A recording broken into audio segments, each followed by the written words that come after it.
கன்னி ராசிக்கு எப்படி இருக்க போகிறது ஆவணி மாதம்? மாதத்தினுடைய முற்பகுதியில் செலவும் அதிக பிரயாணமும் உண்டு. நல்ல திட்டமிட்டு பிரயாணம் செய்யணுமா வேண்டாமான்னு யோசனை பண்ணி பிரயாணம் செய்யுங்க. செலவு பண்ணும் பொழுது இது தேவைதானா தேவையில்லாததா என்று ஆலோசனை செய்து தேவையான செலவுகளை மட்டும் செய்யுங்க.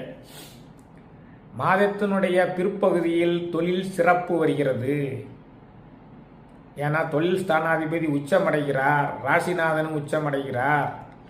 அதனால் தொழில் சிறப்பு அடைவீர்கள். மாதத்தினுடைய பிற்பகுதியில் தொழில் சிறப்பும் தனலாபமும் உண்டு.